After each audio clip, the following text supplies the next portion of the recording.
If you've ever felt like you're just spinning your wheels, sending dispute letters that seem to go nowhere, then you're going to want to see this. We're going to take a look at Luxe Credit Agency, a company that does things, well, completely differently. They throw out the generic template letters and instead use a strategy that's actually rooted in consumer law. This is your look behind the curtain at how credit analysis can be a legal, technical process, not just a guessing game. So let's dive in. In this quote right here, it gets to the heart of everything. You see, most people think credit repair is about sending a letter and just hoping for the best. But this method is built on the exact opposite idea. It's about leveraging the consumer protection laws that the bureaus and the lenders are legally required to follow. It's kind of like using their own rulebook against them. So what does it actually look like to get started? Well, the first step is just figuring out exactly where you stand. And Luxe has designed their whole process to be super clear and transparent, so you feel like you're in the driver's seat from day one. As you can see, the whole process is designed to put you in control. First, you pull your own report using their link. Then, just sharing that view is what kicks everything off on their end. They do a deep dive analysis, and once it's done, they simply shoot you an email. From there, it's totally up to you to schedule the call and go over what they found. The best part? No commitment is made until after you've seen the analysis and decided you want to move forward. Okay, that onboarding process is pretty straightforward, right? But that's just getting your foot in the door. The real power is in the strategy itself. So what actually happens after you sign on? What makes this so different from all those other cookie-cutter credit repair services? Let's get into the good stuff. This slide really lays it all out. On one side, you've got the hamster wheel of generic disputes. Endless template letters that get you nowhere, and they totally ignore the real data. But on the other side, you have the Luxe method. It's a series of precise, calculated moves, things like opting out of arbitration and actually analyzing the structure of the data itself. It's like playing chess, not having a shouting match. And the first strategic step isn't even a dispute at all. It's about preserving your power.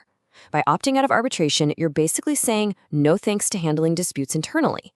This keeps your right to take your case to the big guns, the Consumer Financial Protection Bureau, or the CFPB. Without this move, you're pretty much stuck with whatever the bureau decides, and you lose a ton of leverage. Okay, so what if you've already disputed something before?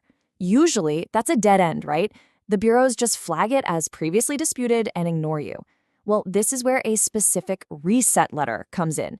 It's designed to remove that flag, basically clearing the roadblocks so their real strategic analysis can actually get through and be heard. This is another really smart, tactical move. Most of us only know about the big three credit bureaus, but creditors, they use a whole network of smaller secondary bureaus to quickly cross-reference and verify information automatically. So by freezing these secondary bureaus, you close off those easy shortcuts. You force them to do a manual verification, which, let me tell you, is a much higher bar for them to clear.